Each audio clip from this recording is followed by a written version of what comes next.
नमस्कार दोस्तों, मेरा नाम है अंशुमन नायक और आप सभी का बहुत बहुत स्वागत है इंडियन डिफेंस न्यूज के डिफेंस टॉक सीरीज में, जहां पर हम रोज नए नए डिफेंस अपडेट्स के बारे में बात करते हैं। तो चलिए देर न करते हुए आज की वीडियो शुरू करते हैं।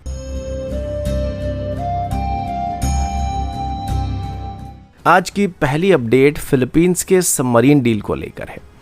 रिपोर्ट्स के मुताबिक फिलीपींस की तरफ से भी ऑफिशियली इंडियन बिल्ड सबमरीन को एक्वायर करने के लिए भारत के साथ बातचीत करने की कोशिश किया जा रहा है।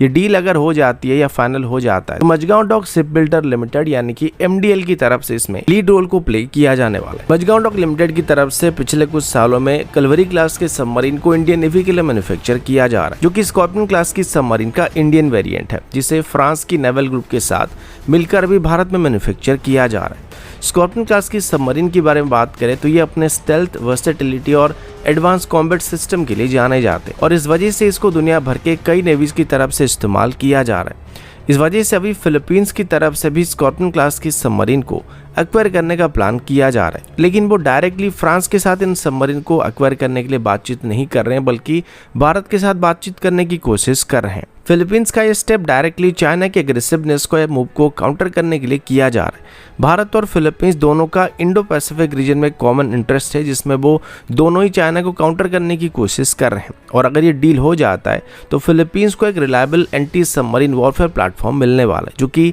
इंटेलिजेंस गैदरिंग और मैरिटाइम डिटेरेंस में फिलीपींस की नेवी की कैपेबिलिटीज को काफी हद तक इंप्रूव करने वाले हैं। एनालिस्ट का कहना है कि मझगांव डॉक लिमिटेड का स्कॉर्पियन प्रोजेक्ट का एक्सपीरियंस और नेवल ग्रुप का डिजाइन एक्सपर्टीज मिलकर भारत को एक कॉस्ट इफेक्टिव और कॉम्पिटिटिव सबमरीन एक्सपोर्टर बना सकता है। साथ ही ब्रह्मोस मिसाइल डील के बाद ये फिलीपींस के साथ भारत का सेकेंड मेजर डिफेंस डील होने वाला है। इसके अलावा इन सबमरीन को लेकर टेक्नोलॉजी ट्रांसफर और लोकल मेंटेनेंस और फैसिलिटीज को लेकर भी डिस्कशन किया जा रहा है, जो फिलीपींस की नेवी की सेल्फ रिलायंस को भी काफी हद तक बूस्ट करने की उम्मीद किया जा रहा है। अगला अपडेट भारत और जापान की तरफ से है। रिसेंट रिपोर्ट के मुताबिक भारत और जापान के बीच अभी मल्टीपल डिफेंस प्रोजेक्ट को एक साथ मिलकर डेवलप करने का फैसला किया जा रहा है। अभी मिली कुछ रिपोर्ट के मुताबिक भारत और जापान की तरफ से भी ऑफिशियली साथ मिलकर एक unified complex radio antenna system यानी कि यूनिकॉर्न मास्ट को डेवलप करने का फैसला किया गया।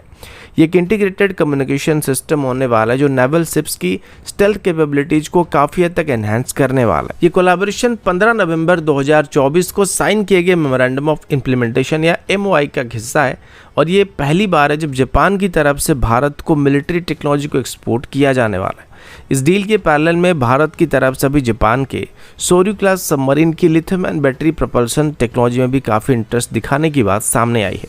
जापान दुनिया का पहला ऐसा देश था जिसने अपनी सबमरीन में लिथियम आयन बैटरी को इंटीग्रेट करने में सफलता हासिल किया था और 2018 से जापान की तरफ से अपनी सोर्यू क्लास की सबमरीन में लिथियम आयन बैटरी का इस्तेमाल किया जा रहा है। इसके अलावा भारत की तरफ से भी अभी अपनी फ्यूचर सबमरीन में लिथियम आयन बैटरी को इंटीग्रेट करने का प्लान किया जा रहा है, जिस वजह से भारत की तरफ से अभी इसमें जापान से मदद लेने का प्लान किया जा रहा है। क्योंकि भले ही lithium ion battery normal lead acid cell battery के मुकाबले बेहतर पावर डेंसिटी प्रोवाइड कर पाता है और इनका लाइफ साइकिल काफ़ी ज़्यादा होता है, लेकिन सेफ्टी के मामले में इनको सबमरीन में इंटीग्रेट करना काफ़ी क्रिटिकल होने वाला है, क्योंकि ये ईजिली फायर को कैच कर सकते हैं और टॉक्सिक गैस को रिलीज कर सकते हैं, जो कि अगर सबमरीन के अंदर होता है तो लाइफ थ्रेटनिंग सिचुएशन क्रिएट हो सकते हैं। तो इस वजह से सबमरीन ग्रेड की लिथियम आयन बैटरी को डेवलप करने में भारत की तरफ से भी जापान से मदद लेने की सोचा जा रहा है। वैसे देखा जाए तो जापान अपनी टेक्नोलॉजी को लेकर शुरू से ही काफी सीक्रेटिव रहा था, लेकिन पहली बार पिछले साल जापान की तरफ से अपनी हाईटेक यूनिकॉर्न मास्ट को भी भारत के साथ शेयर करने का फैसला किया गया था।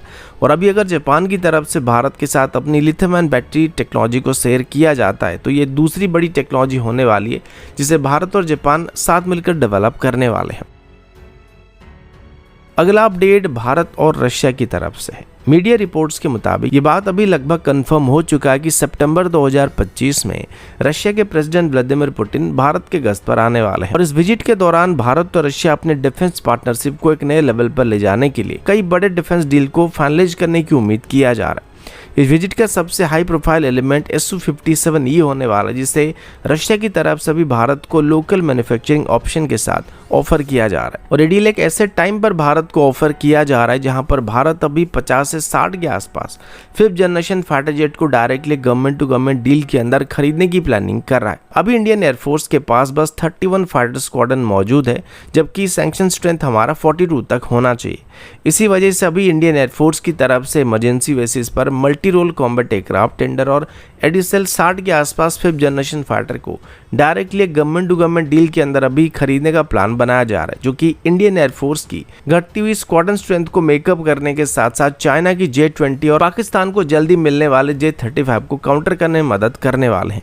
अभी रशिया की तरफ से दिए गए ऑफर में Su-57E के साथ साथ R-37M हाइपरसोनिक BVR मिसाइल को भी भारत को ऑफर किया जा रहा है, जो कि 400 किलोमीटर तक टारगेट के साथ एंगेज हो सकता है। इसके अलावा रशिया की तरफ से भी रिसेंटली Su-57 में 3M22 जिरकॉन हाइपरसोनिक मिसाइल को भी इंटीग्रेट किया गया है, जो कि मार्क 9 तक की स्पीड और 1000 किलोमीटर तक की स्ट्राइक रेंज के साथ आने वाला है, और इससे Su-57E की इंटरनल वेपन में भी कैरी किया जा सकता है। तो अगर यह ऑफर अभी एक कॉम्बिनेशन के तौर पर भारत को ऑफर किया जाता है, तो ये कॉम्बो इंडियन एयरफोर्स को अनमैच्ड डीप स्ट्राइक कैपेबिलिटी और मैरीटाइम स्ट्राइक करने की कैपेबिलिटी देने वाला है। सिर्फ इतना ही नहीं, बल्कि अभी रशियन प्रेसिडेंट व्लादिमीर पुतिन के विजिट के दौरान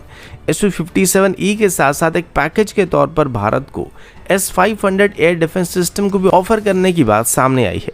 जो स्पेशली एंटी स्टेल्थ फीचर के साथ आने वाला और J-20 और J-35 जैसे फाइटर एयरक्राफ्ट को डिटेक्ट और इंटरसेप्ट करने में सक्षम होने वाला है। तो अभी अगर भारत को ये ऑफर एक कॉम्बो के तौर पर मिलता है, तो ये काफ़ी बढ़िया ऑफर होने की उम्मीद किया जा रहा है, जो कि भारत की एयरफोर्स और एयर डिफेंस कैपेबिलिटीज दोनों को बूस्ट करने वाला है। अगला update ballistic missile defence system की तरफ से है। भारत की तरफ से अभी अपनी बैलिस्टिक मिसाइल डिफेंस सिस्टम की फेज 2 प्रोग्राम के लिए एक पूरी तरह से इंडिजिनस रडार सिस्टम को डिज़ाइन, डेवलप और फैब्रिकेट करना स्टार्ट किया जा चुका है। इसका नाम वेरी लॉन्ग रेंज रडार या very long range tracking radar यानी कि VLRR या VLRTR होने वाला है। यह रडार world class long range tracking radar system की बराबरी करने वाला है, लेकिन इसमें किसी भी फॉरेन ऑरिजिन सिस्टम का इस्तेमाल नहीं किया जाने वाला है। यह radar gallium nitride based active electronically scanned अरे रडार सिस्टम का टेक्नोलॉजी का इस्तेमाल करने वाला है, जो कि L बैंड फ्रिक्वेंसी यानी कि 1 से 2 GHz के बीच ऑपरेट करने वाला है। इसका रेंज कितना एक्यूरेटली बताया नहीं गया, लेकिन इसका रेंज काफी ज्यादा होने की बात किया जा रहा है, जो कि बैलिस्टिक मिसाइल को बूस्ट, मिड कोर्स और टर्मिनल फेज में डिटेक्ट और ट्रैक करने की क्षमता रखने वाला है। गैलियम नाइट्राइड टेक्नोलॉजी होने का फायदा ये है कि ये हाई पावर एफिशिएंसी, बेहतर हीट रेजिस्टेंस और long range precision tracking provide कर सकते हैं। DRDO के ऑफिशियल्स का कहना है कि रडार भारत के AD-1 और AD-2 जैसे इंटरसेप्टर मिसाइल को क्रूशियल ट्रैकिंग डाटा को प्रोवाइड करने वाले हैं, ताकि ये 500 किलोमीटर तक की रेंज की बैलिस्टिक मिसाइल को इंटरसेप्ट करने में सक्षम हो पाएंगे।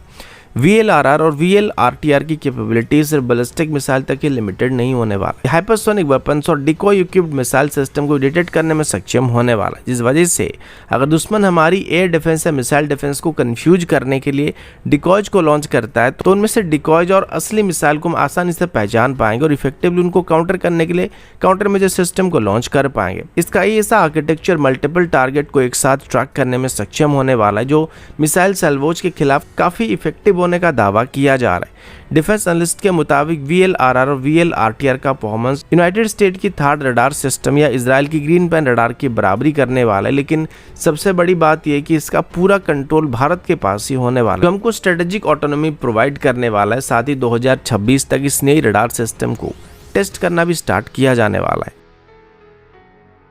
अगला अपडेट इंडियन आर्मी की मेल UAV प्रोग्राम की तरफ से है। रिसेंट रिपोर्ट के मुताबिक डिफेंस एक्विजिशन काउंसिल की तरफ से अभी 87 मेल UAV यानी कि medium altitude long endurance UAV को खरीदने के लिए एक मेगा प्रोक्योरमेंट डील को अप्रूव कर दिया गया, जिसकी कीमत लगभग 30,000 करोड़ से ज्यादा होने वाला है। ये ड्रोन भारत के सर्वेलेंस, रिकॉनेंस और प्रिसिशन स्ट्राइक कैपेबिलिटीज को मैसिव बूस्ट देने की उम्मीद किया जा रहा है। लेकिन अभी इस डील को लेकर एक मेजर अपडेट सामने आया, जिसमें ये बात बताया जा रहा है कि टोटल ऑर्डर को अभी L1 और L2 बिल्डर के बीच स्प्लिट करने का प्लान किया जा रहा है। रिपोर्ट्स के मुताबिक टोटल ऑर्डर की 64% को L1 बिल्डर को दिया जाने वाला और बाकी 36% को L2 बिल्डर को दिया जाने वाला है। इस डील को लेके मिनिस्ट्री ऑफ डिफेंस की तरफ से जल्दी एक्सप्रेशन ऑफ इंटरेस्ट को इशू किया जाने वाला है, जिसमें strict make in India norms होने की बात किया जा रहा है, जिसमें लोकल एरोस्ट्रक्चर, इंजन इंटीग्रेशन और टेस्टिंग भारत में ही किया जाने वाला है और साथ ही इसमें इंडिजिनस इलेक्ट्रो ऑप्टिकल और infrared payload satcom system, navigation system और कमांड एंड कंट्रोल सिस्टम मौजूद होने वाली है। ये मेल यूएवी 20,000 फीट से लेके 30,000 फीट की एल्टीट्यूड पे